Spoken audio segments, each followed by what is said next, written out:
Today we are looking at the protocol. The first day we look at preamble. Then secondly, we looked at the principles. Today we are looking at the protocols. Today we are looking at the protocol. And we'll spend some time on the protocol and discussing different issues that need to be considered before you go into relationship and marriage. Like I often start every week, I start by saying that the young people of this generation are faced with a great challenge of choosing a life partner. Many are follow practices and not principle. And these are led to situations where you have a high rate of divorce, and even in some cases, paternity fraud, because people actually marry someone they don't love or someone they are not attracted to. You know, I saw a story recently. This is not sometimes when you hear some things, you'll be wondering, how on earth do we even get here? Look at this story. A lady had a boyfriend that he likes, but the guy does not have money. But the guy is, you know, all these physical features, six-pack, broad-chested, tall, dark. So the lady liked that, the physique of that guy, but the other guy she eventually married to is someone that is richer. So she went to marry the person that is richer. But the person that is richer does not have a physical physique, as in physical features. He doesn't look, you know, those physical features that some ladies like. He doesn't have it. So this lady said he doesn't want to give back to a child that is ugly. So he married the guy, but she will be using pills. Anytime they meet together, she will be using pills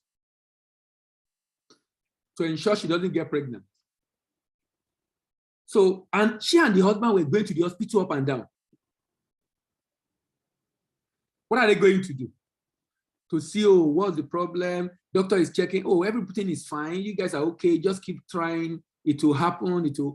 But this lady is using pills to prevent pregnancy. After a while, the lady now decided to arrange a meeting with her ex and sleep with her ex, first time, second time.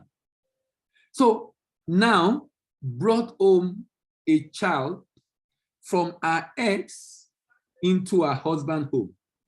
What led this story out? Something now happened. The husband wants to relocate to Canada. This happened in Ghana. The husband wants to relocate to Canada.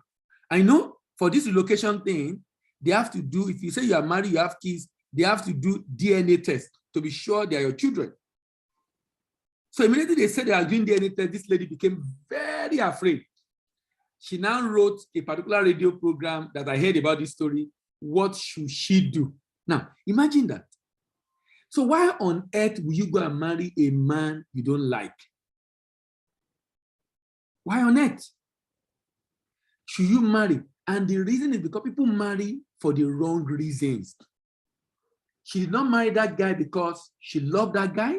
She married the guy because of his money. But she likes someone else. She's attracted to someone else. She doesn't want her husband to be the father of her child because he doesn't want the children to be ugly. Oh my God. People marry for different reasons. So the goal of this program, therefore, is to help everyone that will be part of this or listen to this in future to get it right in this critical area of their life called marriage. And I'm happy that a number of us are here. I mean, the response has been encouraging. A lot of people have been joining. And my conclusion based on people joining is basically because we see this as an important area of our life, because if you get it wrong in this area, it might become very difficult for you to have peace for the rest of your life. You will hear some uncommon ideas about marriage in this series, but please note that these are based on research, and it will help you align with the current reality of our times. Listen with open mind, and also go back to check some of the thoughts I shared to be sure they are correct. Do your research yourself. I will start today with what Thomas Merton said. He said, if we seek paradise outside of ourselves, we cannot have paradise in our heart. We cannot have paradise in our heart.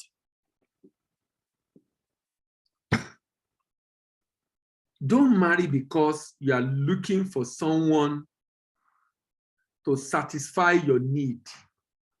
For example, you want to be happy, and you think by marrying you will be happy. You want to be satisfied. You think by happy you will be fulfilled or satisfied. Therefore, it is important to state that one of the most important truths that make many marriages to crash is because the individuals involved in that marriage have really not discovered themselves and what their life is all about. They forgot that they are an individual. You are an individual. You are an individual. You are an individual. Don't look for the paradise on the outside from your partner. The paradise lies within. Therefore, seeking for satisfaction in your partner is not the right thing to do. Because when you try to seek for satisfaction in your partner and you're unable to get it, the next thing is to break up, separate, divorce. Now, when divorce happens in a marriage, unfortunately, the man and the woman have satisfied themselves to have their own peace, but their selfishness is going to affect the children they brought into this world. So the child suffers. A child is better raised up within the confine of a home, of a family, than in motherless babies' home or in orphanages. So couples, or rather singles, need to first maximize their singleness and enjoy it in such a manner that they will be coming into that relationship, listen to this, with joy, with happiness, with satisfaction to share. So that means I should maximize my singleness and be full of joy, full of happiness, full of satisfaction in life. So when I'm going into relationship, I'm going there to share joy, peace, satisfaction. That is what I'm going to share. I'm not going there to expect someone else to give me that satisfaction, to give me that joy or peace. I am going to share what I have. This is so important, ladies and gentlemen. This is extremely important. I am going in there to share, meaning I must have to be able to share. Meaning I must have to be able to share. So that means if I do not have the satisfaction, the joy, the peace within, please don't get married yet. Don't get married yet. Do not get married yet. Why? Why? If you do, you're going to create a lot of problems for the lady you're getting married to, for the guy you're getting married to. Rather than bringing something to the table to share, you are expecting that she or he will be the one to give you what you want. How about the person also getting what she wants?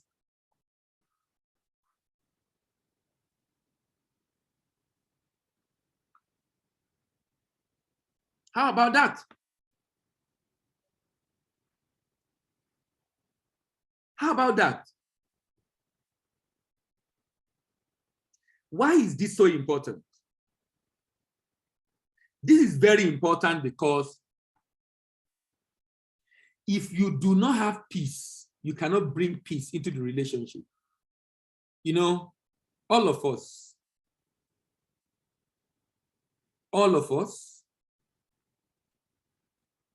we can only give what we have.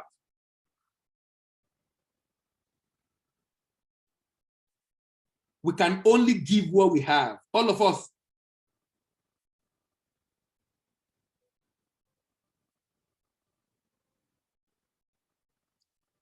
We cannot give what we don't have. Someone said, it's only he that is well that can donate blood. We cannot give what we don't have. So going into a relationship and expecting that you are going to find joy and happiness in your partner, it might lead to disaster.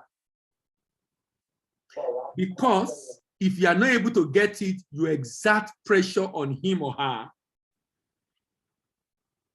to the detriment of the marriage, because you are looking for satisfaction on the outside rather than looking for it on the inside. That's why I made that quote at the beginning. If we seek for paradise outside of ourselves, we cannot have paradise in our heart. You want peace and joy in your heart? It is right within. It is right within. So when you see a marriage that breaks up, the fault is not the other party. No, it is your own fault, either as the man or the woman, because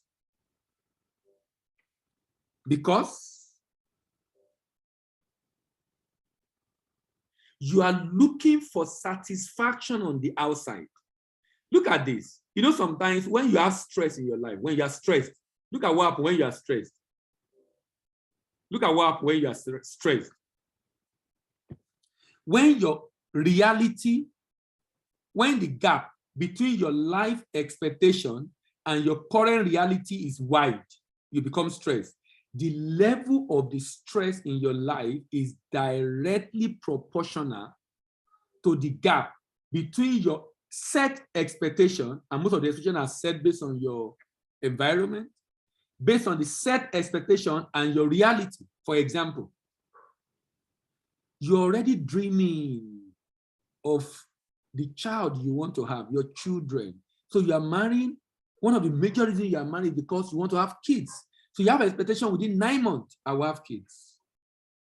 So if it doesn't happen in 9 months, you know what happened? You are now under enormous pressure because you have set an expectation, but your current reality defies that expectation. When the gap between your current reality and your expectation is wide, you become stressed. In fact, the wider the gap, the more stressed your life becomes. The wider the gap, the more stressed your life becomes. The wider the gap, the more stressed your life becomes. So that means I should be careful of the expectation I set for myself in relationship. We all deserve to marry and have kids, no doubt. But what if the kid does not come on time? Do you have a plan to manage that? Don't say it's not my portion. These are reality of life. These are reality of life. I have a colleague that recently got married and she was pregnant and lost the baby. She didn't plan for that, but that's life. That's life. We face challenges in life. We face challenges. And you can't say your own marriage will be devoid of that. That is why you must already have peace within, joy within, and don't marry for the right reason. Don't marry because of something you can achieve within 1 year or 2 years. Because immediately you achieve that objective, the marriage becomes useless because your goal has been achieved anyway. So why are you still there? Why are you still there? Why are you still there? So if you are not able to achieve that joy and happiness, you exert pressure on your partner at the detriment of the marriage because you are looking for satisfaction on the outside rather than on the inside. So when you see a marriage that break up, the fault, like I said, is because of the gap between your expectation and your reality. Every time you misbehave in your relationship, it is either you have not discovered yourself or you have forgotten what you are supposed to be. If you have not discovered yourself, who are you? What's your life really about? Because those are the things that give you satisfaction. You will not be looking for satisfaction on the outside because the way you are personally, you are fine, you are happy, you are fulfilled. You just want to share this excitement with someone else in a relationship, but not going into the relationship because you are damaged and devoid of any form of peace or joy with it.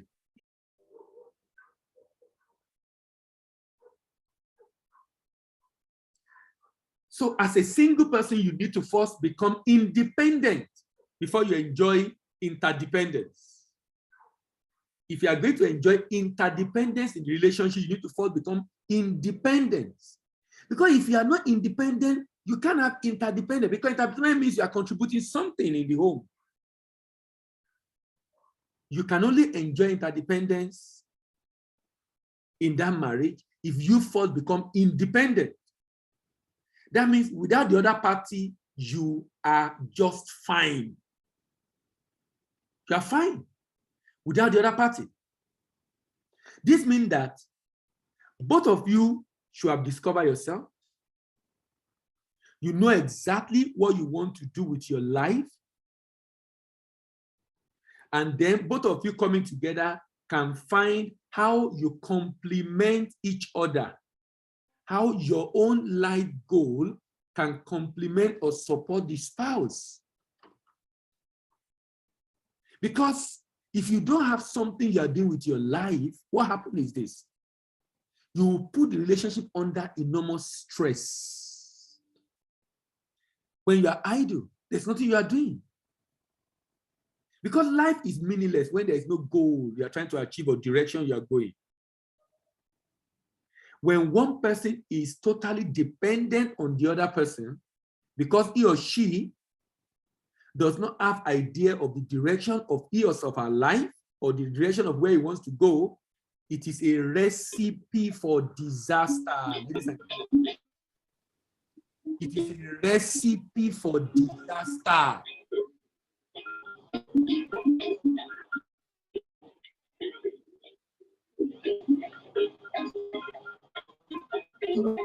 It is a recipe for disaster.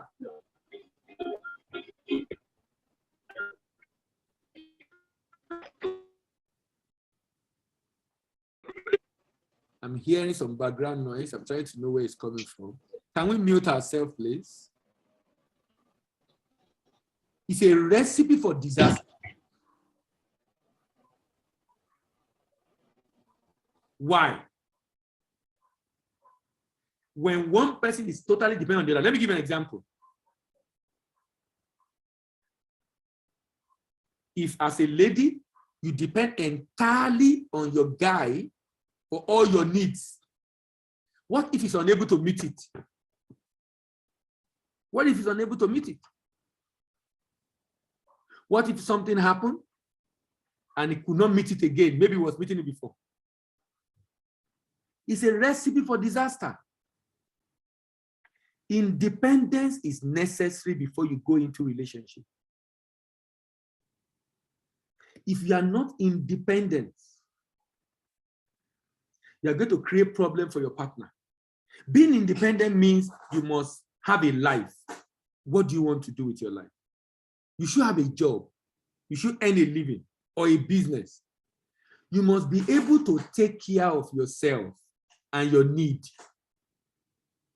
You must be happy just by yourself alone. You must be happy just by yourself alone. You must be happy just by yourself alone. You must be happy just by yourself alone. You must be happy just by yourself alone. You will not find happiness in that relationship if you are not coming with happiness. So if you have issues in your life, sort it out first. Don't take it in that relationship and put the guy or the lady under stress because of your personal issues of life. You must be happy by yourself alone. You must be happy by yourself alone.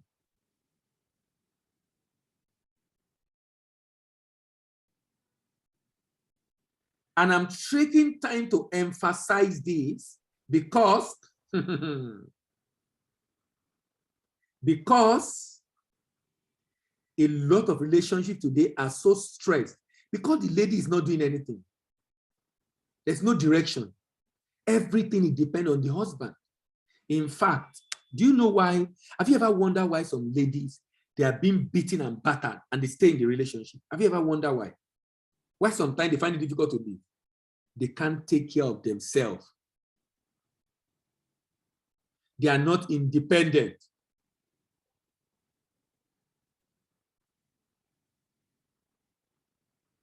They are not independent. They are totally dependent on the guy. They are totally dependent on the guy. Like I said, it is a recipe for disaster. A recipe for disaster.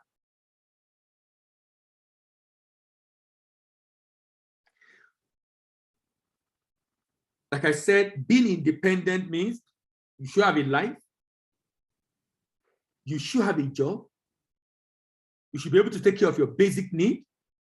And if it's a guy, you must be able to take care of yourself and someone in addition, or at least two in addition. When you do not have all this, you are going to be negotiating. Listen to this, ladies. You are going to be negotiating from a position of weakness in that relationship. You are going to be negotiating from a position of weakness in that relationship. You won't have a say because you are really not a stakeholder. You are not putting anything on the table. You know, let me debunk one of the very wrong interpretation for those of us that are Christian that said the Bible says that he that cannot provide for his household is works as an infidel. That's not true. The Bible did not say that. The Bible did not say that. The Bible did not say he. The Bible did not say he. The Bible says if any. If any. And before then, he was talking about the need to support widows. He said, if any does not provide for his own, especially of those of his own house, he has denied the faith and was an infidel. If any, not the man, meaning the woman should contribute. No doubt, the man is the head, no doubt. He should contribute more, no doubt. But in some cases, he is unable to contribute as much. He might be able to do it before, but he might lose his job. What if he lost his job? What if he has issue with his job and was sacked or retrenched? What if that happened? The lady should contribute. Be a stakeholder. When you don't have this, when you are not contributing, when you don't have what they contribute as a lady, you are not looking for a marriage or a husband. No. If as an husband or wife, you are not able to contribute financially to support the home as a stakeholder, just the way the husband is not helping the wife by doing house chores. He's not helping the wife because they are stakeholder. He's not helping the wife by doing house chores. The wife is not helping the husband by contributing. You are both stakeholder in this project. So you are helping yourself. Now, if as a man or a woman, you are not contributing financially, you rather depend on your partner. You don't need a husband or wife, or you need a sponsor. You're looking for sponsor, not husband or wife. You're looking for sponsor. And that will stress that marriage. Let's go back to singleness. Someone defines singleness as the state of discovering the very essence of your life or your calling. And this means accepting yourself without apologies, accepting yourself without apologies, accepting yourself without apologies, accepting yourself without apology, including your shame, and keeping focus on it till a state of wholeness is achieved in you and in your service to God and humanity. Discovering the essence of your life, your calling, accepting yourself without apology. Please note that what may make you happy may be too hard for those you love to understand. And hence, you may reject what makes you happy and live by their own rule, and this will make you trade your happiness for conformity. You know, there's a lady I know, she likes wearing hats. And she will wear it anywhere, including going to church. And some people will come to her to let her know the reason why she should not be wearing hats. Can you imagine? And they'll be quoting the Bible. And she loves it. She loves her looks when she wears hats, a particular type of hat, actually.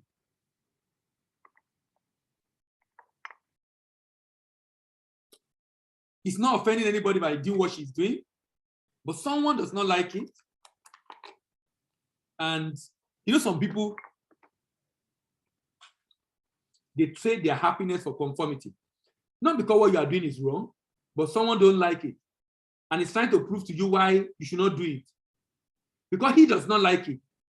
Because you don't like it does not mean I should not do what I want to do. If it makes me happy. And it's not offending anybody. Because you can't say anything that you say make you happy should not be offending someone. Because some people will dress very horribly and say it make them happy. But you are causing nuisance in the society. You are causing nuisance in the society. Distracting everybody on the street just because you want to dress. That's why I talk about principles. Because when you dress, let's go to dress for you. When you dress, what principle guide you? There must be, look, when you learn to live by principle as human, you can't make mistake. You can't miss it.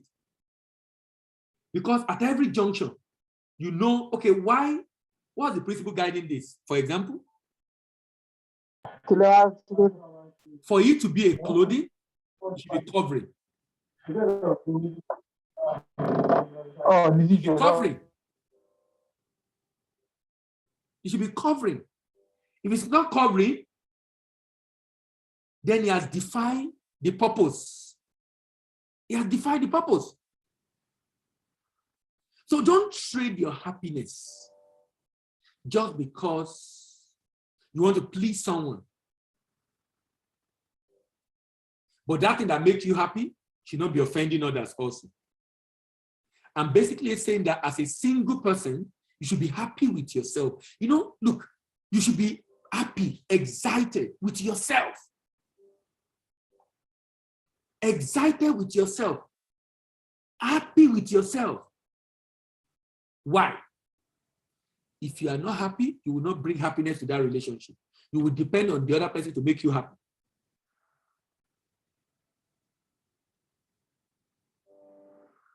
Too many people have been messed up by wrong belief that they pick up in their environment, and these have made them to either be unable to get their desired spouse or even divorce after a few months. Let's talk a little bit about compatibility. It is important to note that even though opposite things attract, but for human beings, opposite human beings do not attract. Only people of the same kind attract. Please note this. There's a common thing around, opposite attract. So if you are talkative, marry someone that is not as talkative, you will create big problem in that home. Big problem. Big problem. Because when the other person is talking, you think it's disturbing you by what he's saying. Why? Because you feel, you don't like the gist. So it's like he's disturbing you when he's trying to get you to talk. It's like he's disturbing you. It's like he's disturbing you. So that makes you not to be involved in that conversation. It's kind that attract, kind, similar people. You are supposed to marry your kind. People of your kind. People of your kindness. People of your kindred. People of your type. That is someone that have similar characteristics and lifestyle as you. So sorry. I'm having issue with my network here. I've been having issues since afternoon when I was having some other classes. Okay, kindly confirm if you can hear me now. Just indicate by raising up your hand if you can hear me, please. Can you hear me, please? Kindly, okay, very good. Thank you. Thank you very much. Thank you. All right, thank you. Thank you very much. Now, I was saying that you are supposed to marry your kind. That is, people of your kind, kindness, kindred, someone that have similar characteristics and lifestyle like you. You are the type you love Owambe. Please, marry an Owambe lady, I beg you.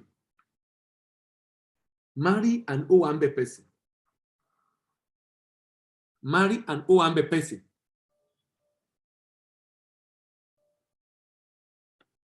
Marry an Owambe. Marry someone that is of your kind. If you marry someone that is not of your kind, you are not going to attract them. You're going to stress each other. While someone else feels the other person is boring, this other one feels your own is too much.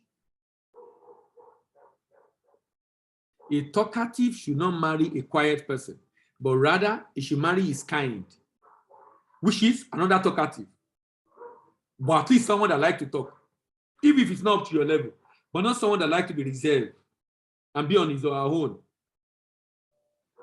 You know, imagine a disorganized man marrying an organized woman. Now just think of that. The woman will feel as a slave in the house. The man comes, his shoes is in the sitting room, his socks is in the kitchen, his trouser is in the bedroom. He's so scattered. He now marries someone who is an organizer. No, now. It will be challenging for that person because the person will not find it funny. He will be complaining every time. But if you marry someone that is like you, both of you already are disorganized. So there's nothing to complain. Over time, you guys will realize your error and mistake and probably correct it yourself. But nobody will be a burden on the other. You know, sometimes people say they have irreconcilable differences. Irreconcilable differences.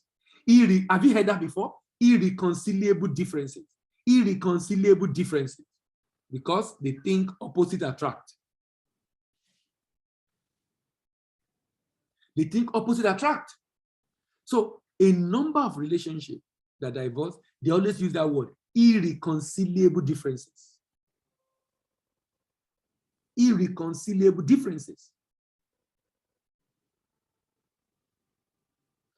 People hide under personality type weakness in order to remain responsible in developing themselves and improving this area of their lives.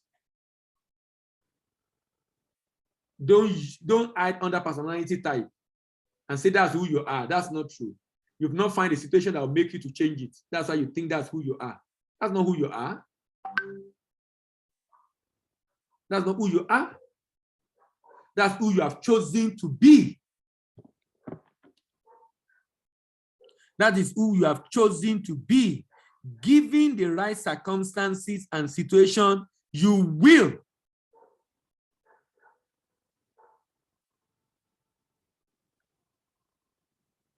Given the right circumstances and situation, you will definitely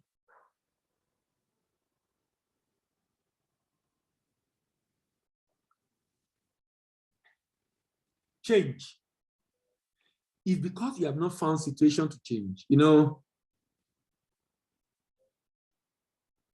sometimes when people don't change, it's because they have not faced circumstances that force them to change. Because you will face some circumstances in life, you will realize your foolishness. Nobody will tell you to change because you now realize your foolishness. So saying that this is who I am, that's not who you are. This is who you have become by virtue of your environment, by virtue of your experience, by virtue of the value system you have embraced. This is who you have become. If you grew up in another environment, most likely you will not be the way you are. So this is not who you are. This is who you have become. It is also important to note that the current pattern you see in life of your intending spouse is a prophetic picture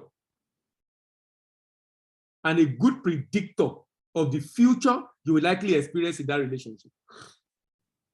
What is the pattern you notice right now? Who is he? Who is she? Who is he? Who is she? Whatever you're noticing right now is a prophetic picture of the future of that relationship.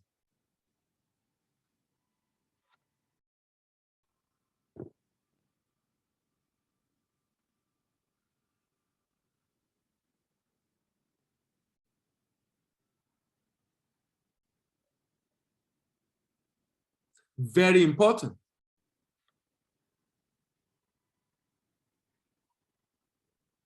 Very, very important.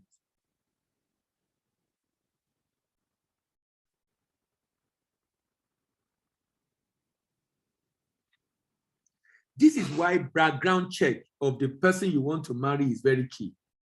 It helps you to validate what the person has said about himself and also prevent the danger of the person,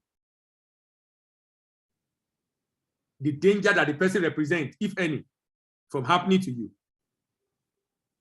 Whatever the person says he is, investigate it. Be sure what the person claims to be is who he is or who she is.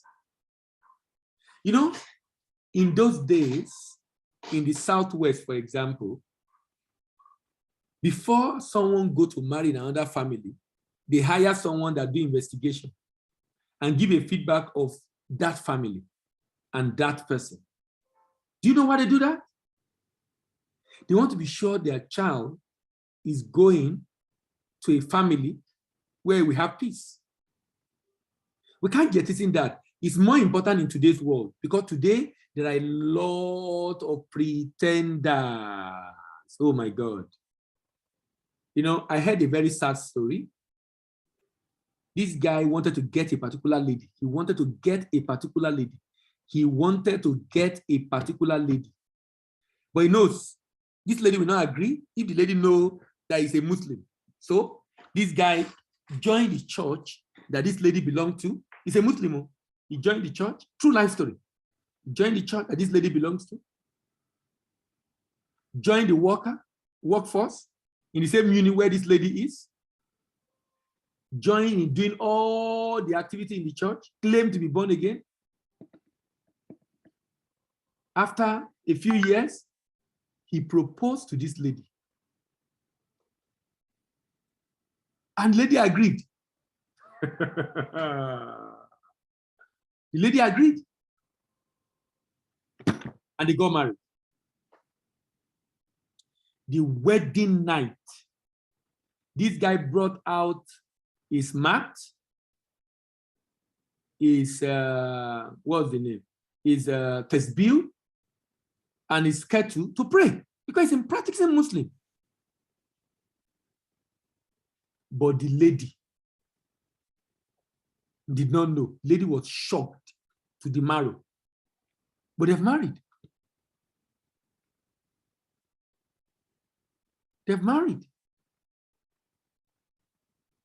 I didn't know how the story ended eventually. But you know what? There are a lot of pretenders out there, both for guys and ladies, particularly in church. Because some people are not there because they really love God. They are there because they are looking for a life partner. And some of them are wove in sheep clothing. This is why you have to do background check, ladies and gentlemen. Do background check. Don't be, if I tell people don't be in a hurry. Look, this, you're going to be in this thing for, if you are already maybe 25, 26, you're going to be in this, if you live till 75, for example, you're going to be in it for maybe 50 years. You can't be in a hurry. Please, you cannot be in a hurry. Do your background check. Be sure that this is a direct decision you want to make. Who is this person? How will you describe him? What kind of person is he? Like I said, any pattern you see now or in his past is a predictor of the future. This is why background check of the person you want to marry is key. It validates what the person has told you about himself and help you avoid a potential danger that he can pose on you. Check the belief and culture compatibility. Check for belief and culture compatibility. Your belief must align. Next week, I'll be talking about unequal yoke. Or is it upper week? I'm talking about unequal yoke. Unequal yoke. If you believe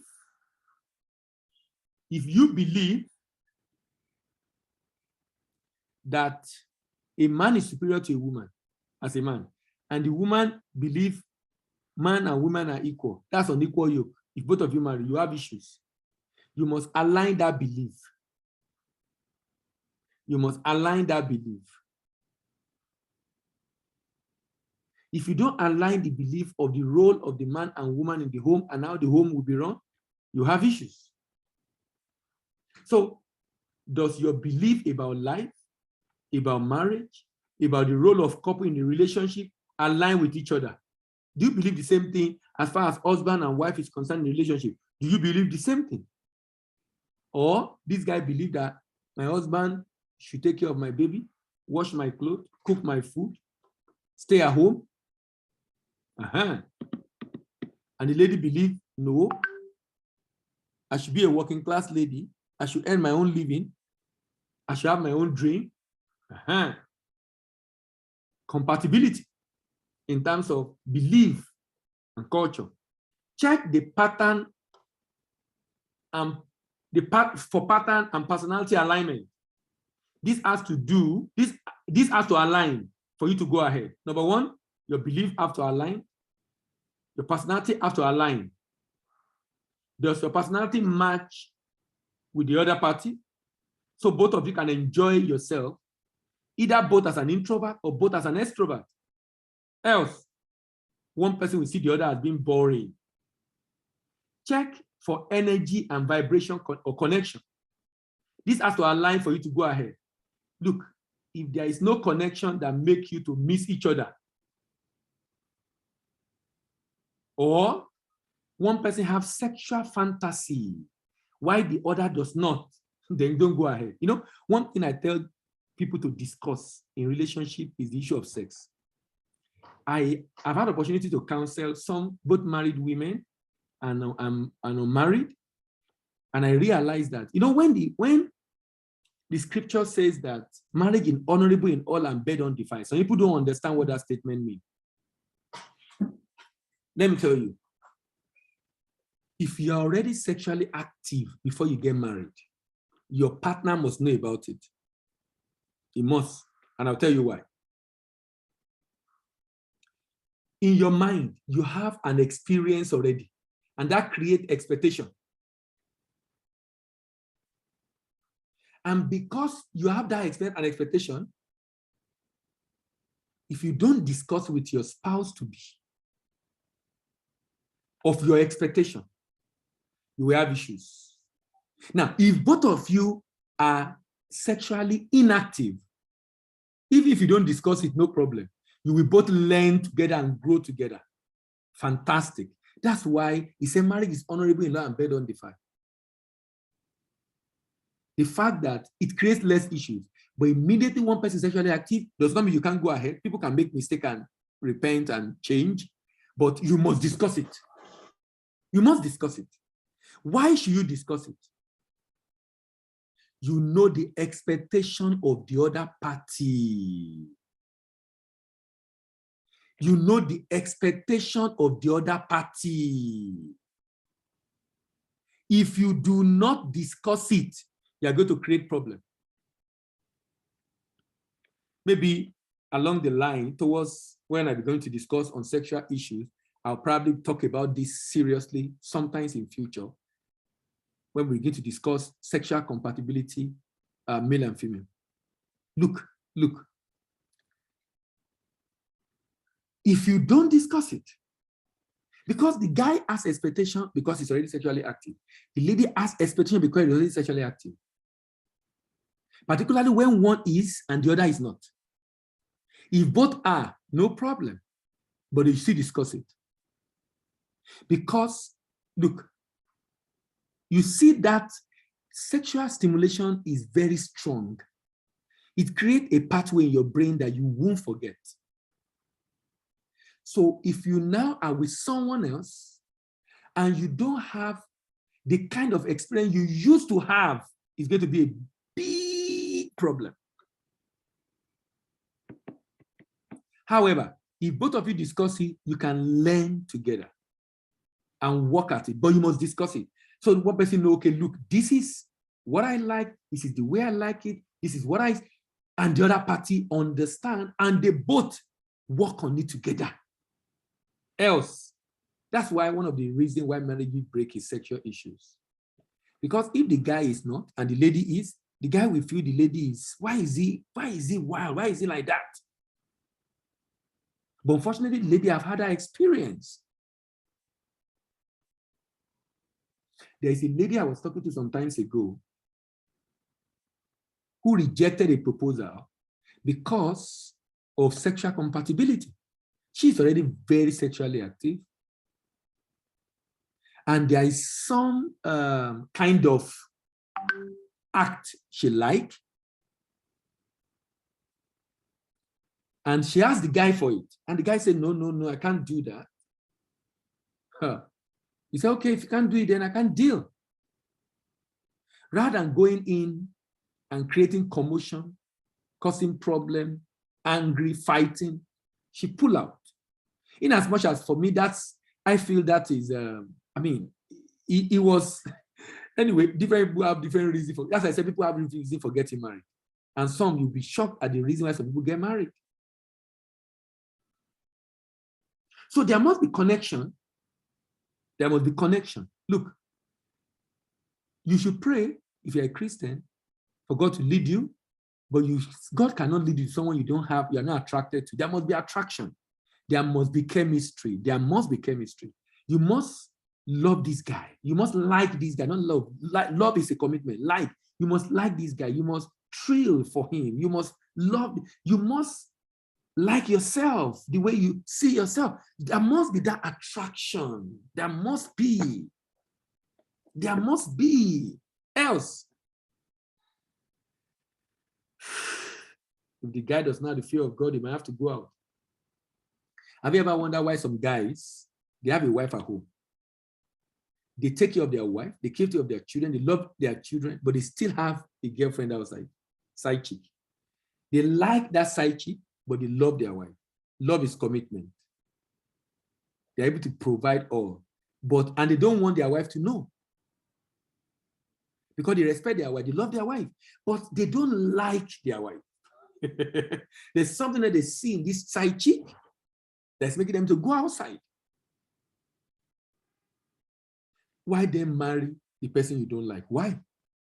Some of them marry because their parents influence, some believe, all sorts of reasons why people marry. Like the one I was talking about when I started, the lady that married someone who she does not like, but marry him because of money, and then go outside to go and sleep with her ex because he liked the physique of her ex, and her ex will help her give her to a very handsome baby, beautiful baby. She doesn't want to give her to ugly baby. She was using pill for her husband, going outside to sleep with her ex, and he has kids for her ex. And now they want to go to Canada, they need to do DNA test, and she's now afraid because they are going to discover the kids are not her husband's. Can you imagine? So he doesn't like the husband, but he likes the money. She likes the money. She doesn't like the other, but she likes the money.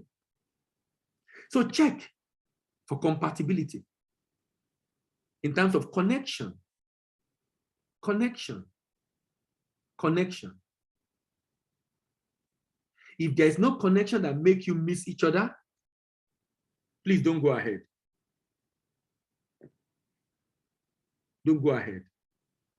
In fact, for me, even if you believe God led you, that's a sign that you heard yourself, you didn't hear God. Check for areas of pain and ensure that you have been healed or they have been healed from the pain before marriage. If not, the pain might be transferred to you and make your life miserable. So the reason why you discuss your past is some ladies have been raped and it can be a traumatizing experience, and that creates a pain in their life. Some can even hate men and be suspicious. So if there is a traumatic experience like rape, like incest by a family member, or broken heart from a previous relationship, any emotional trauma has to be healed before you go ahead. Please do not hide your pain under the cover of prayer, speaking in tongues. No.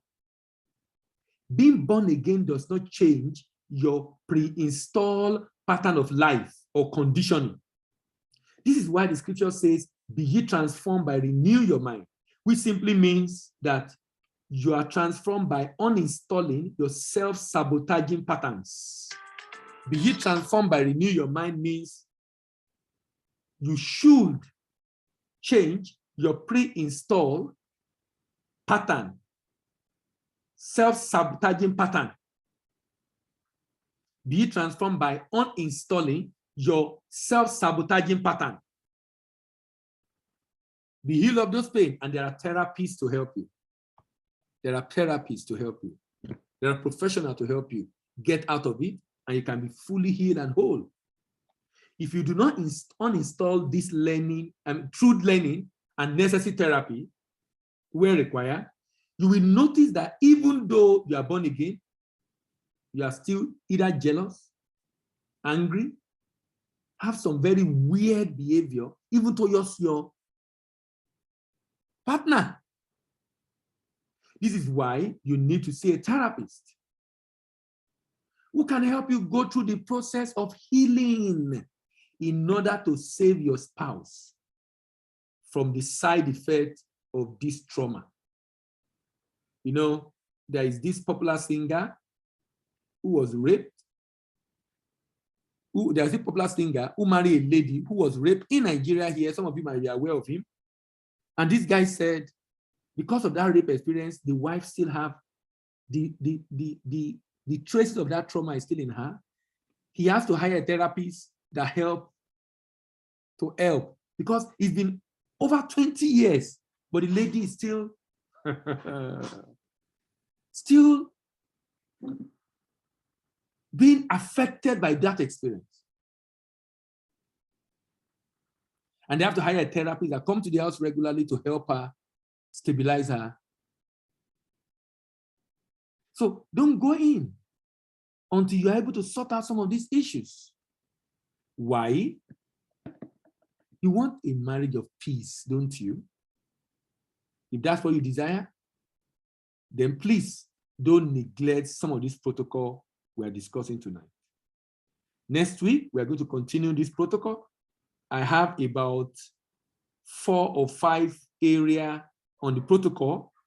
After we finish the protocol, then we start discussing, we'll discuss, after protocol, we'll discuss the purpose of marriage. And after discussing purpose, we'll now start talking about preparation. And after preparation, we'll begin to discuss predisposition. Predisposition. Like I said, this is going to last for 3 months. And hoping it's going to be an interesting experience for you and I as you come every week. All right, thank you very much for listening tonight. Let me hear from you, those of us that are able to make it.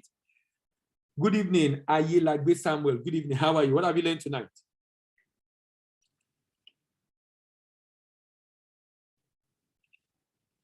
Hello, good evening. Samuel? Okay, Samuel is busy. Chinedu Namaga. Hello, Chinedu, good evening.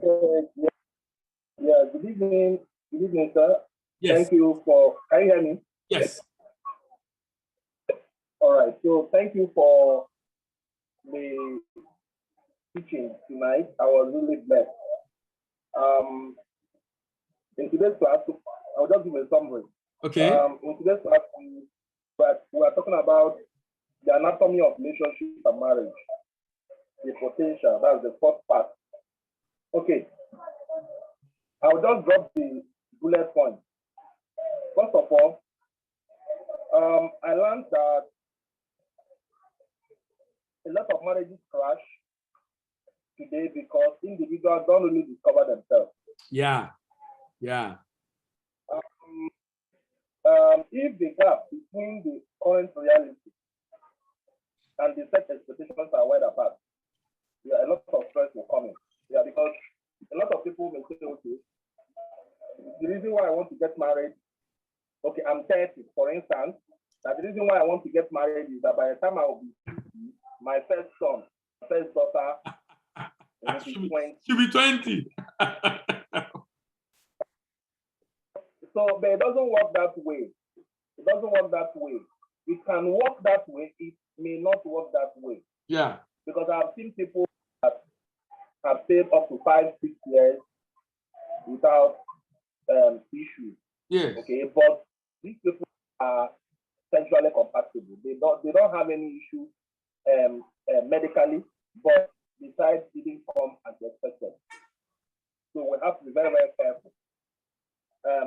Trying to navigate, the current reality.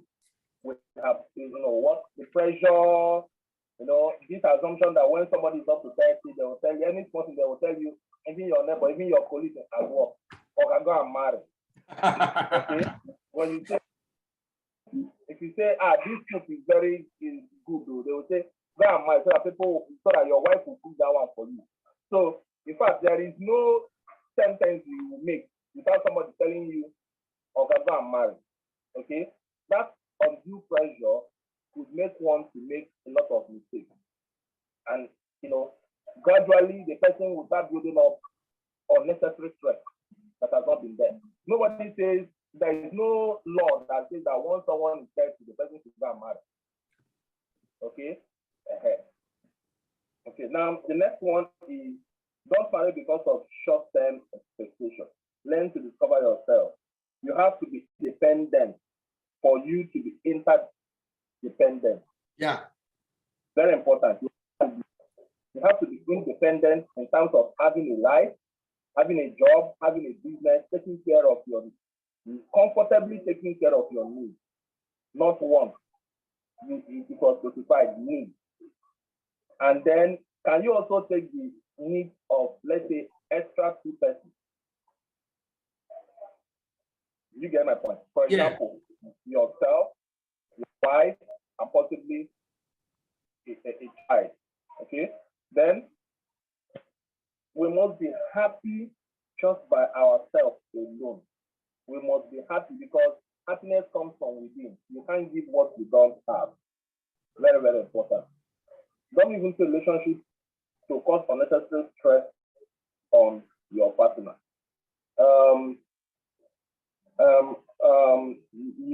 You have a situation where someone is not working. It's not just that the person is not working, but the person doesn't have a means of livelihood. So whatever the husband says, or even if she's suffering from suffering from domestic violence, doesn't have a kid, she'll be like, let me just manage it.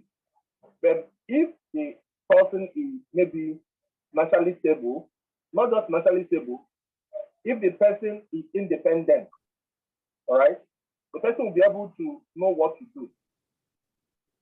You know, even if it means you leaving that marriage for that moment and then maybe going back to your own house or your parents' house for some time while that issue will be resolved. But you see, a lot of people see marriage as the end, as in you don't force yourself to be married. I don't know whether I get my point. Yes. Marriage is, you don't force yourself to be married. Marriage should be, I don't know the kind of word to use. It is a choice. It is a choice. It is a vocation you go into knowing fully well that this is what I would expect. Or this is what that I don't know how to put it.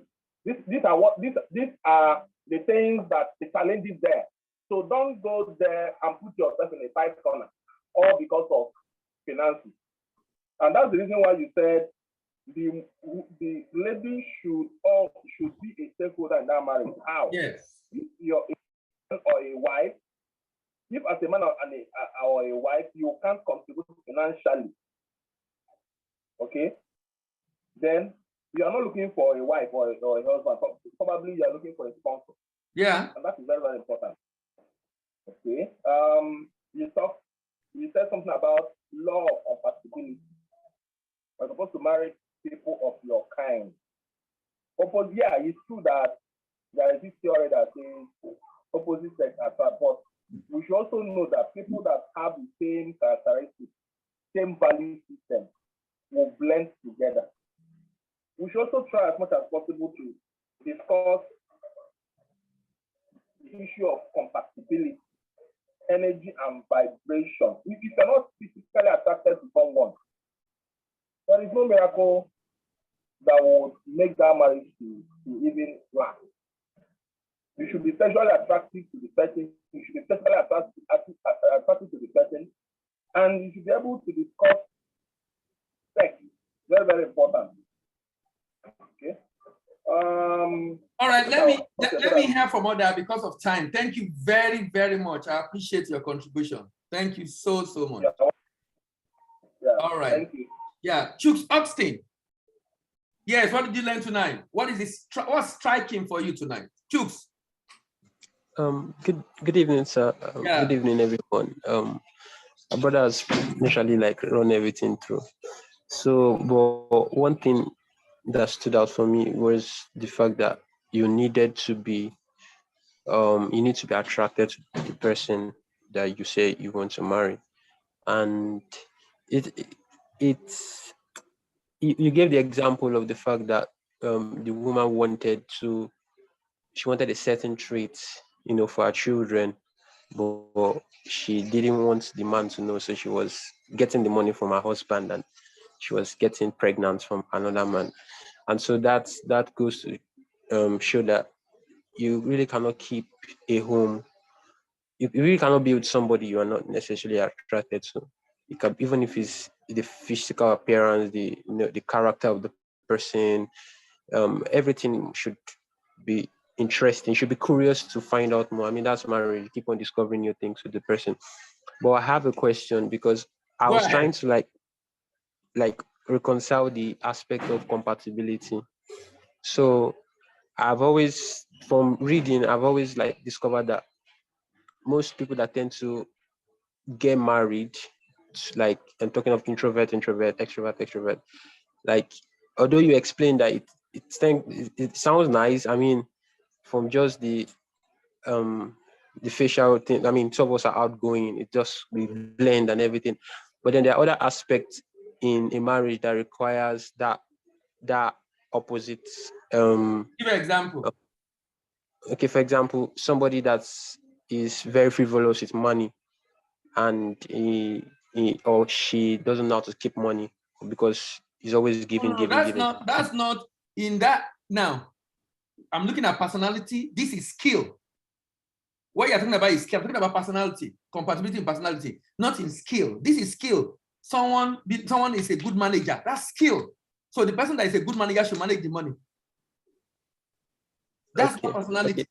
That's skill. That being able to be frugal and being able to manage resources. That's skill. The other person does not have the skill, he just spend money. But in personality, being expressive and introvert is what I'm talking about, not in the skill. In area of skill, the person that know more, that have the skill, should be the one to do the job for the family. Okay. Yeah. So that means it's just personality. Okay. The second question I would like to ask is, so I've heard a lot of people discuss about love language, in a marriage. I mean, in a relationship with somebody. What do you have to say about that? Because I find out that it's still based on personality, though. But then, if you're able to understand, first of all, do you believe in the love language thing first? Because I met with that. Of course, I believe in it. It's when you are working together during dating or courtship, as the case may be, depending on your own belief in the premarital area, is when you get to learn all that. You ask yourself, you discuss, what is it that you like? I say, the other person, in the course of conversation, you will be able to know what the person like, if it's words, if it's a word of encouragement, affirmation, if it's giving gift, or if it's going out on a date. I mean, if it's a PDA, public display of affection. I mean, what is it I like? So these are things you should discuss. These are things you should get to know in the course of what's the name? In the course of because you need to do it. You need to keep feeding that thing. You need to feed it. So you need to know it so you can feed it. Okay. Yeah. Thank you, sir. All right. Thank you very much. Damaris, good evening. How are you tonight? Or how are you today? I hope you are not in the night where you are in Canada. Hello, good evening. How are you, Damaris? Okay, Damaris is busy. Dami, good evening. Hello, Dami. Good evening, sir. Sorry, I was trying to unmute. Unmute. Okay, Damaris, how are you? What's striking for you tonight? I joined very late, but the part I was hearing was the attraction part. Like, you have to be attracted to your partner, and it's something you should not negotiate with. Yeah. So if you know you're not attracted, probably you should maybe wait for the attraction to come. Yes, you can develop it. That's correct. You can develop it actually. Yeah. It can develop over time. Yeah. But ensure it's there before you go ahead. Yeah. Go ahead. Yes, I think that's the major thing. The attraction is important. It has to be maybe not full 360-degree of life, but the major important things like spiritually, physically, mentally, like you must be able to, like that mentally is, I think, is something that people do not, I don't know, Sha, maybe it's just, people don't really look at the mental, like you must be able to engage in discussion, like this is someone you live with for the rest of your life, so you cannot go and be discussing with someone else if you are not on the same mental wavelengths, like you must engage in discussion. So spiritually, you must be sure you're compatible, like your spiritual principles are the same. Physically, you must be attracted to him, like you must look good in your eyes. Yes. So I think that's what I gained from the session. Dami, good evening. How are you? Hello, Dami, are you there? Okay, Dami is not there. Emmanuel Ate. Emmanuel, good evening.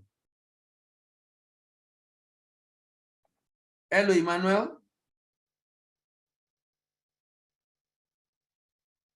Hello, Emmanuel. What have you learned? What's striking for you tonight? I'm tuned to be in this meeting this evening. Although I came late because of want of time. I like the part that's I met the part that said as liking your partner, that like is greater than love. And that's the part that really struck me. I was like, so I've got to learn that. Then, secondly, the issue of compatibility. Yes. I've learned a lot in that area too. But I have a few questions. Go ahead, please. You said something about some traumatizing issues that even if one is born again, has given his life to Jesus Christ, then there's still need for therapy, that spirituality cannot solve some of those issues. I wonder why. What's the place of sanctification? And two, why is it that churches are not doing this? To be frank, a lot of churches have just left we, the young people, the young minds are just wandering and astray, because most of these important issues, most especially things like this, are not discussed on the pulpit. I want to know, why is it so? Thank you. Okay, the reason why I've decided to take it up is because of what you said. Since it was not in the, it's not in the plan or program or priority of most religious organizations. You know, sometimes we do this thing just once a while, 1 hour, 30 minutes. You know, something that you need to learn for your lifetime. When you are going to school to become a doctor, you spend hours there. But when it comes to this relationship thing, we just do 1 hour, 30 minutes, and 2 hours. We think we have been able to do something. We are not digging deep into the real issue, which is why we're having this. So we are trying to talk it down. Able to. Now, about the trauma I talk about. You know, when you are born again, or if you become, you have some spiritual experiences, it is your spirit that is affected. It's like, there's some characteristics you still retain as an individual. For example, it's just like, okay, let me give you an example. It's like someone who, let's say, committed fornication, and then he got pregnant.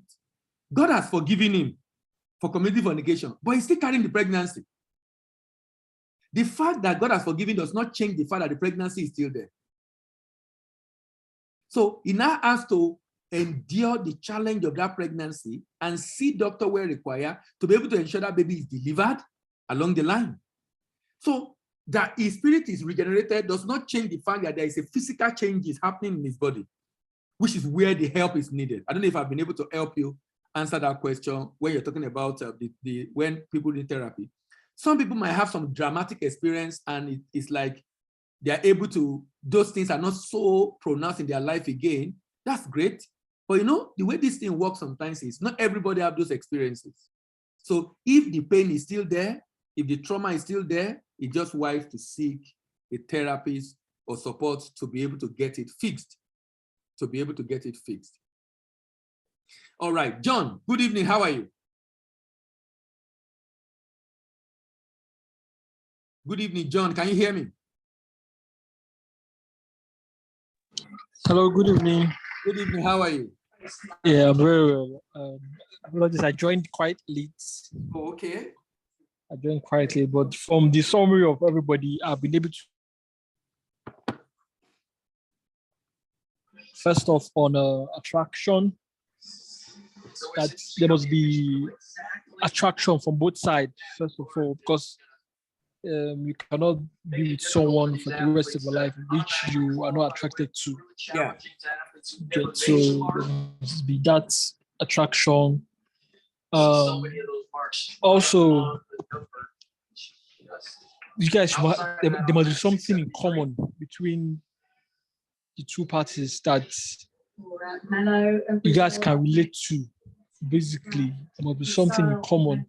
It could be something of interest that you guys share, that the meeting point between two of you, so that when you are discussing, you're discussing out of point or out of place. Yes, there must be that in place. And basically, basically I came in part of that at your ending part. That's when I joined, so I didn't really get more. But I've been able to get one or two from everybody's contribution so far. All right. All right. Thank you. Thank you. Thank you very much. Miss Soma, good evening. Long time. How are you? How is the US today?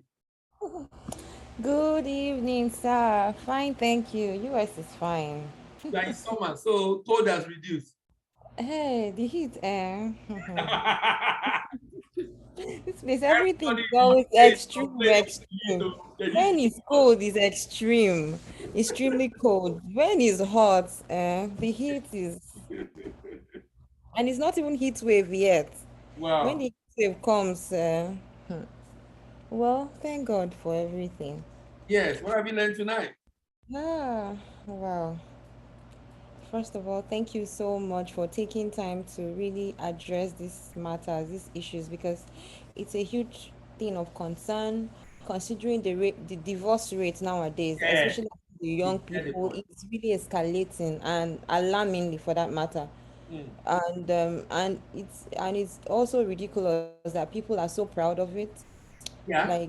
I'm really sorry to digress a bit, but I got talking with someone last week. He's a colleague of mine, and so I think the last time we had the program, I saw him with a lady. So I asked after the lady. I said, "So how far?" And he said, "Oh, he was ready to get married." I said, "Okay, you're ready to get married. Why?" He feels like, "Okay, my age." I said, "Okay, your age. How did you get to know this?" There were certain questions I was asking him, and obviously this person is not even ready for marriage mentally and other things. The responses he gave me, so I said, "So really, okay, what do you know about marriage? What have you guys, do you read marriage books? Do you attend marriage seminars? I mean, what's your intention? Do you want to have a long-lasting relationship, or you just say, well, if it works, it works. If it doesn't work," I said, "Ha." Wow. you know, I was very concerned, and that's what is going on. So thank you so much for addressing this matter. This is very important.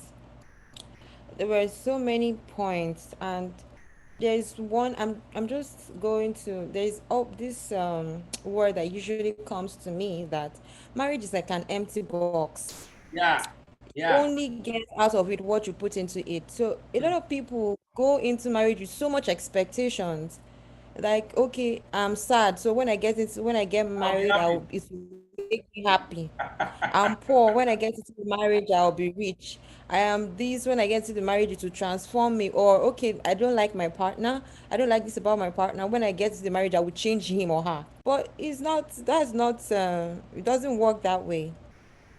It is what you put into it that you will get out of it. And one, like, if one wants to get into marriage, two independent people, like, marriage should be like a symbiotic relationship where both of you are mutually gaining from each other, not parasitic. Like, one person is gaining, the other person is losing.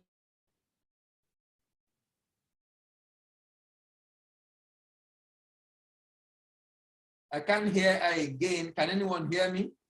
Had maybe with their exes, people who are mentally ready, people who they are happy with themselves. Yes. They are happy with themselves. Like, if this person does not give you a, you're happy. If your partner does not do this for you, you're happy. And I think a high level of independency is what is expected into, to take that mindset into marriage. And I also appreciate the fact when you said one should do a background check. As you said it just took me back to our mothers, our parents, and Yeah. I think they still do it even now. Yeah. When a when anybody wants to get married, they send, like, somebody to go and investigate Yeah. Yeah. that family, to know Yeah. about, maybe if there are underlying, maybe even sicknesses there, because Yeah. there are some things that are very hereditary or Yeah. prevalent. Yeah. Several things. It's very very important. And Also check for belief, personality, and culture compatibility. Two cannot work together except they be agreed, really. Yeah. Check for energy and vibration connection. Yes, like it's important that you and a person are on the same frequency, you're on the same reasoning level. So which goes I don't know, maybe I would like you to shed more light on this. Please. I know that a lot of times people have said that somebody who is uneducated marrying a person who has a PhD. So I fine, I looking at it from different levels, but I kind of have um, a concern Okay. because their reasoning patterns, their their levels of is it reasoning and And are thinking. very different. Thinking are different. Yeah. They're going to be seeing things completely from different angles. Yeah. Yeah. Yeah. So yeah, please, I would like you to talk more on this because it's very prevalent, especially within the church. So people say that um oh, is it you don't have to that you don't have to pay attention to a person's academic qualifications or the discrepancy between yours and the person's academic accomplishments, or and please, can you speak more on this? Let me speak to that. Now, you are not supposed to focus on academic qualification. The only challenge is that you need to know you reason the same way, but the only yardstick to be able to measure is academic qualification. That's where the problem is. So even though you are not married because of academic qualification, but you want to marry someone you can operate at the same frequency, you can reason the same way. All this is to avoid frictions. I can't be talking this here, talking that. We're just on different world entirely. So we really will not be very compatible in relating, because we're going to be living together, by the way, and we're going to be talking. We should be able to, if I'm talking about something, you should be able to have decent conversation, like Damaris was saying. So if we are far apart in terms of our reasoning, we are going to have issues. One person will going to see the other person and say, why are you talking like that? Don't you know this? And another person will say, why are you talking to me like that? So at the end of the day, you might have issues. So even though you are not supposed to use academic qualification as a yardstick, but academic qualification become a yardstick for determining at least it's an objective way of knowing the level of reasoning of someone. Objectively does not necessarily mean it's accurate, but that's the way what is available for you. So you have to work with it.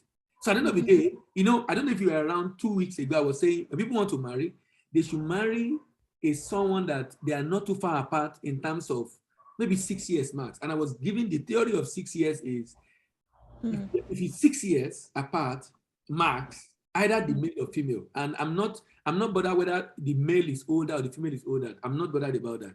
I'm interested in the gap. And the reason is because, look, if you are in secondary school at the same period, because it's less than 6 years, you are in secondary school at the same period, you're in primary school at the same period, you're in university at the same period, most likely you can have some conversations, some jokes, some jest, some discussion that you can both relate with because you are in school at the same time. So there's some common, okay, if I tell you now, some people here might not know this film, Sesame Street. When I was growing up, Sesame Street was a very common cartoon. But today, I don't know if they still have that kind of thing. So, but today, if they talk about Barney, children of today will understand Barney. Now, it's easy to relate at that level because we grew up at the same period and we experience the same thing. So when we are now so far apart in which someone else have PhD, the other person have maybe secondary school certificate, it might be a big challenge. Some people might be able to manage it, but I don't like talking on exceptions. Those are exceptions. Those are exceptions. It's not a general rule. It's not going to work for many people. So I'm not going to recommend it because I know it's not going to work for many people. But sincerely, for some, they might be able to find a way to manage it. But that will not work for many people. All right, thank you. All right. Someone is asking a question in the chat. He said, how do you handle long-distance relationship? Look, if you are not married yet, you can have decent conversation. In today's world of social media, you can talk to yourself and see yourself discussing, see each other's face, discussing regularly. What I don't recommend is by the time you are now married, to stay away for too long is really unwise, particularly when you are just married, because You know, when you got married, when you just get married, you are going to go through a stormy period. The only way you'll be able to overcome that stormy period if you live together. If you don't live together, you'll be able to overcome that stormy period. You might now get to know yourself 10 years down the line because you were not together. But when you are still in relationship, maybe dating or courtship, you really can have decent conversation, because the whole essence of that is to be able to meet. Maybe you meet once in 3 months. Maybe you go to Abuja or you come to Lagos once in 3 months to be able to see physically, but you can talk every day and see yourself every day using technology. Technology has made it a lot easier. I don't know if I've answered Chinedu's question. Okay. Olapan. Hello? Yes. Hello? No, you have. Sorry to interrupt. Go ahead. Okay. What if in a situation where the other person doesn't like video calls or maybe video conversation or something like that? How about phone call? How about phone call or chatting, even if you can't do video? I discovered let me put it this way. What if the person doesn't like chat and the person doesn't like video conversation, and this person is the listening side and not the talking side? This person is the listening side and not the talking side. Okay. This person wants you to do all the talking, and then even when you are trying to make the person to say something, it looks as if you are forcing the person to say something. So one, it's not just long distance issue now. What if the person, I don't know, for her own person, for the person's person, I don't use he or her now. Okay. For the person's personal reason, doesn't like one, chat. 2, doesn't like video conversation. Even when you say, okay, I think I'm getting tired of calls, why not we do this way? The person wants to stick to his or her own, pattern of life, you get, and then the person is not the spoken type. The person allows you to do all the talking, and then he's at the back end, listening. So what have you met the person physically?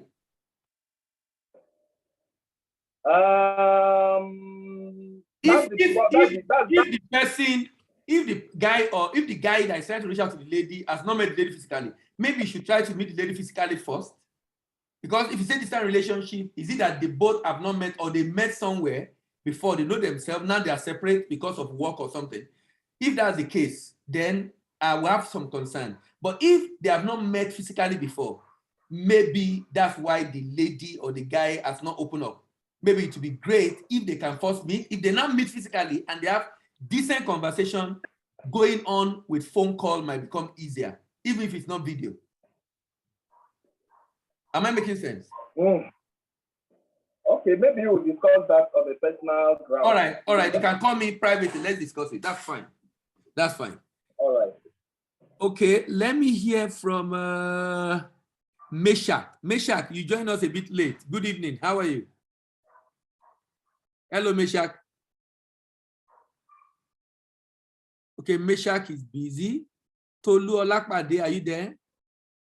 Tolu Olakpade, good evening. How are you? Okay, Tolu Olakpade is not available. TechnoSpark.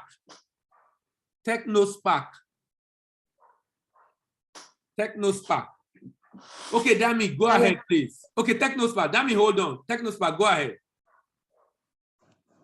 I don't have anything to say. What you say? TechnoSpark, what's your name? Fumi. Okay, Fumi, go ahead.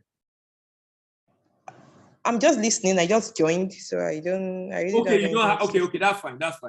We're just trying to get what people have learned and their contribution. That's fine for me. So, I mean, maybe later you can speak. Meshach, go ahead. Good evening, sir. Good evening. How are you? Fine, sir. Thank you so much for the insights you shared.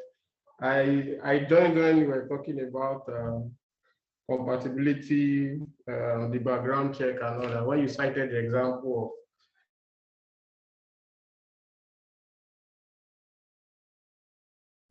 of hello? Is it my network or his network? Can anybody hear me?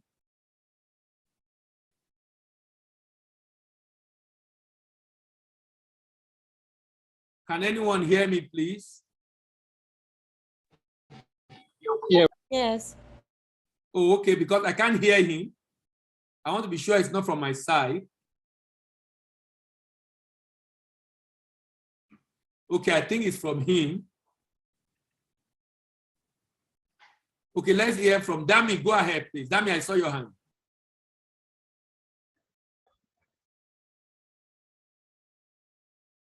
Hello? Yeah, we can hear you. So we can hear you. Okay, Meshach. I think Meshach is having issues with his network because I can't hear him at all. hello, sir. Yes, Meshach, go ahead now. I can hear you now. Okay, sir. So what I learned, especially when you talked about sexual compatibility. Yes. You really drove it home. I got an insight into it. Why the essence? Why it has to be discussed if one Yes. has been active. Yes. Before now. Yes. The way you brought it out, it drove it home for me very, Good. very well. I get that part of it. All right. Thank you very much. Okay. Sir, good evening, sir. Tolu, yes, go ahead. Good evening, sir. Yes. Can you hear me, sir? Yes, I can hear you. Can you hear me? Yes, I can hear you. Sir. Oh, in the area of making one happy, like you have to be happy with yourself. Yes. Before you can even embark on the issue of relationship. Yes. Mine is this. It's a question. Go ahead. Like an unhappy person think about relationship, no talk of marriage. That's number one. I didn't get number two. I didn't get that. I didn't get number one. Repeat it. Sorry. Okay, sir. I said, can an unhappy person think about relationship? No talk of marriage. You should not think about relationship, or it's going to create problem for the guy. If the person is not happy, then how can the person overcome the area of yes? Now, so you should go and do what? He should seize a counselor to be able to help him or her identify where the problem lies and be able to solve that problem first. So that, because you won't find happiness in that marriage if you are not happy yourself. So you need to be very happy yourself to bring happiness into the relationship. So if go ahead. Are you saying the love can't fight it? Like they will love the person out for the other person, can't fight the issue of unhappiness and all the rest? It will not. It will not. Because you shouldn't find happiness in someone else. You should find happiness within yourself. All right, sir. Within yourself. If you don't find it within yourself, you'll be frustrated if you think you find it in someone else and you didn't find it in that person. In fact, you should take happiness to relationship and share your happiness with the other party rather than hoping that the other party will make you happy. So it's to see a counselor who will be able to analyze and know exactly what exactly is the reason why the person is not happy and be able to let the person begin to see the right perspective to life in order to be more happy before you go into that relationship. All right, thank you, sir. All right, thank you very much. I can see, Dami, go ahead, please. I can see your hand. Please go ahead. Yeah, hello, good evening. Can you hear me? Yeah, good evening. Yeah, so I want to ask a practical question. Go In ahead. a situation where, for example, now you are 28 and you are finding it difficult to be attracted to someone. Understand? So does it mean hold on to someone as in a particular person? Yeah, no, as in just generalize, you are not just having that emotional feeling. You are not just having that feeling emotionally. Age 28. So the first question is, does it mean the person needs to go for psychological checkup or seek counseling? No. if you are absorbed in your job and you have so much stress, so much thing going on, you have so much issues to deal with, you might not even think about this at all. You might not think about this at all. So what I would recommend for those kind of person is to create time to be by yourself, to think about yourself first and your life. Number one. Number two, check around. Do you have people in your life, either from primary, secondary, or university, who is a lady that you really have been friends? Maybe you're a colleague in school or at work, and you gist regularly. You are not attracted though, but you go get along, you gist, you talk. Because like someone was saying, you might not have that attraction at the beginning, but the fact that you already have this person, you talk regularly, you can initiate that. This is the reason why some people will recommend dating, in which you now have more time discussing on issues and getting to know yourself and the life, because in the course of conversation, this can be developed actually. So that what if they're already married? Sorry to cut you short, but what if they're already taken? What if they're already taken and you don't have anyone else? You don't have such close friends. What if already what? They're already taken and you don't have such close all friends. The people. Yes, they've not finished now. If you are working, there are ladies at work. If you are in church, they are allowed. Okay. Go ahead. But the ladies at your place of work are not the ones that you share the same belief with. Okay, you don't share the same belief with them. Yes. Then there are ladies in your church. But what if you are this kind of introvert person that is always just go to church, hardly communicate with people, just a low-key? I told you, I said the other time that people should not hide under personality to excuse their immaturity. Don't hide under personality to excuse immaturity. That you are not doing it does not mean that's who you are. That's who you have become by virtue of the environment you grew up. You must understand that's not okay and then do something about it. You must understand that is not okay. That you don't have anybody you are relating with, you're just by yourself. That's not a good way to live. You must have connection. You must go out of your way to build relationship. It's something you must do. You really don't have a choice on that.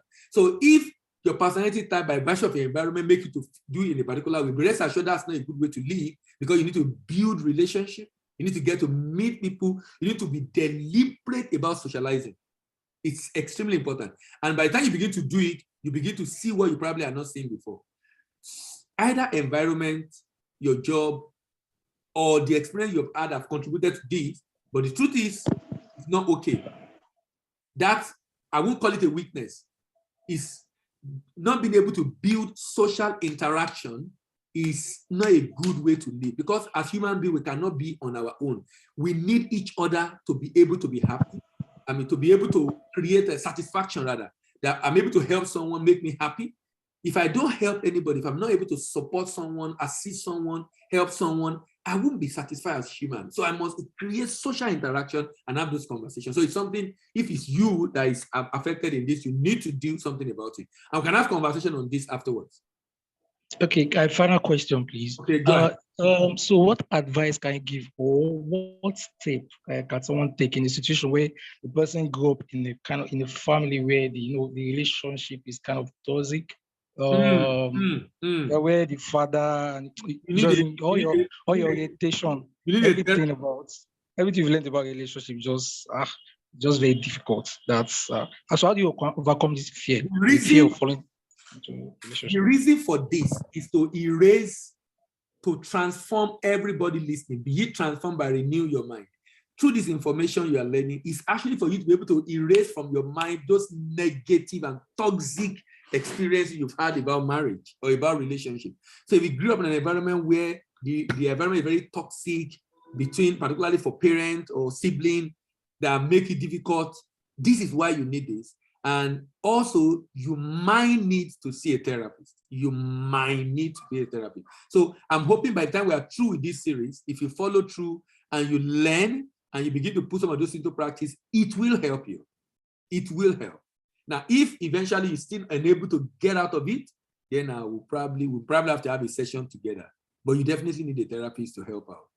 But the essence of this is because of what you just said. Some people, if you grew up in a home where daddy beat mommy, you don't see anything wrong with it. Or where there is no love, there's always fight and argument. And in fact, if you grew up, particularly sometimes you grew up in a polygamous home where competition, everything, it's not a good environment. It affects you, either you like it or not. And the essence of this conversation is to actually get us to learn and learn and learn and learn and learn and renew our mind and become a better person and come out of that. But if that thing is so ingrained and it's difficult to bring out, having a therapy session might help out. All right, thank you. All right. Someone said, I also think you might want to find out why you are having challenges socializing. It might be a self-esteem challenge. Very correct, Ms. Soma. Very, very correct. Self-esteem challenge, environment where you grew up from, which is what the question, I mean, the digging deep into ourselves. You know, sometimes as humans, we don't sit down to go into ourselves. You know, you are just by yourself and just thinking about your life. You know, sometimes when you finish school like this, you want to make money. Sometimes you don't even realize about you. You are not growing. In your relationship, in the way you reason, you know, you're only making money. You make the money, you scatter your relationship because you have not grown emotionally, you're not mature, you have not been able to develop those other areas of your life because you have only been thinking about money. Okay, Timileyin, good evening. You're the first to join this evening. What have you learned today? Timileyin Amos, good evening. How are you? Fine, good evening, sir. Okay, I'll just try to summarize because other people have said many things. The thing that I enjoyed most in the conversation is the fact that the period of being single should be the most important and interesting aspect of our lives, because once someone gets married, you cannot be single again, right? Okay, unless maybe in the event of divorce, right? Yeah. So this is the period where we discover ourselves. We really study ourselves. We know our vision and mission in life, our purpose and everything. Because we shouldn't let marriage be the one that would stop us from achieving what we are supposed to achieve, right? So we should maximally utilize the period when we are single, so that by the time we get married, we would not feel empty or unfulfilled in life. So there's something that you said, you must be happy just just by yourself alone, because you try to create a kind of an index. It's about stress, right? That when there's a gap between your reality and your expectation. If there is a wide gap between your reality and your expectation, there will be so much stress, especially when you go into a relationship like marriage. To put both partners at, to give both partners stress, and the marriage will not be enjoyable. And in physics, there's something called tensile stress and tensile strain. At a particular point, you reach your breaking point, and that's when divorce occurs. That's when the stress becomes too much and you can no longer withstand. You have reached your elastic limit. And so, before getting married, also discuss the fact that you need to be involved in something productive. That you shouldn't be idle. You should be financially stable. You should be independent on your own. That is the only way that you can enjoy interdependence when you finally get married. So create a structure around you that makes you independent. So even when you get married, you won't be like, or everything just depends on this one person. Because the truth is that God makes each and every one of us complete, right? We don't, in quotes, need somebody else to complete ourselves, to complete each other. We are complete already the way God created us. Like, if not, we will say that the Apostle Paul was an incomplete person till he died. But no, that's not true. All of us were complete, but we only get married for fulfill some other things. Like there's something that two people can do that one person cannot do. Okay, I think that's the one thing about marriage. Marriage, being single does not mean you are not a complete person. But I believe that I'm complete in my singleness, and when I get married, I would be some obviously by God's grace better and we'll be able to complement each other and fill in the gaps and the voids that might be existing maybe in character or otherwise. Thank you, sir. All right. Thank you. Thank you very much. Victoria, good evening. How are you? Hello, Toria. Good evening. Good evening, sir. How are you? I'm good. Hi, sir. I mean, everyone has summarized it all. From you mentioned something about enjoying dependence before interdependence, which of course I agree with. I mean, it's only what you have you can take into whatever you might get involved with. Then I mean, it's hard to even believe that even this time where things are becoming financially increasingly difficult, some ladies are actually entering into relationships to depend on a guy. Like, you will be they shocked. are not dependent on their own. They don't have anything to bring to the table, and they still want to depend on the guy. Like, it's so hard, even for relationships where people are working together, where the husband and the wife are putting things together. It's still so difficult. I mean, really. So you also mentioned something about marrying your kind, which of course I agree with. You only attract who you are. Yeah.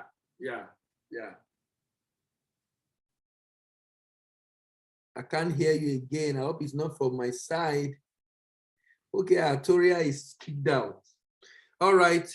Thank you very much, everyone, for being able to make it today. Next week, we're going to be discussing a very interesting topic. It's still on protocol. Protocol, we have about 5 protocols, or 5 or 6 protocols before we begin to discuss purpose, and then preparation, and then predisposition, talking about the difference between male and female, where we must understand each other to be able to live with each other very well. Like I said, this will continue till end of September by God's grace. It's going to be an interesting session. Please remember to share the link with your friends. The link does not change. It's the same thing every week. Meeting ID and passcode is every week is the same thing. So you can share the flyer with your friends who you think might need this kind of conversation to help them take this critical, important decision in their life and avoid the situation in which many people have found themselves. Toria, you are back. Go ahead, please. You were kicked out. Go ahead, Toria.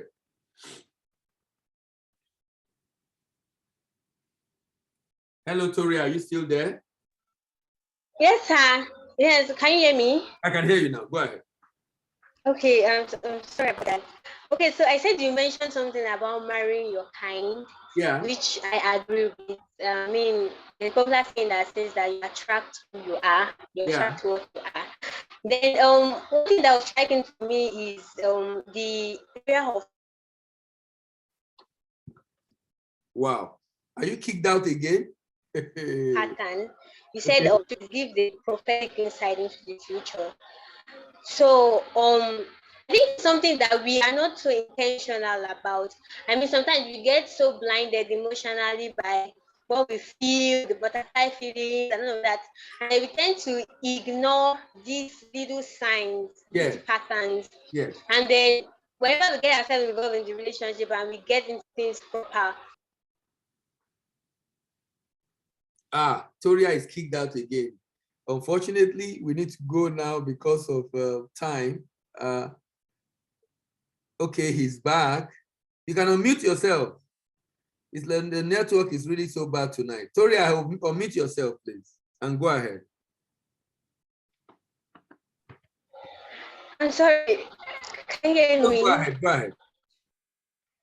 Okay, so I mentioned the area of patterns, how that give a prophetic insight into the future. Yeah. How even these little patterns before, let's say in the stage of dating, we tend to see these patterns, these behaviors, but we kind of cover it up with the emotions and butterfly feelings. I think this is something we should just be very, very intentional about. We should try as much as possible to notice these traits and correct. We spoke on compatibility, connections, and all of that. Thank you very much, sir. Thank you very much. Thank you very much, everyone, for being able to make it today. See you next week, 7 p.m. Have a wonderful weekend and bye-bye.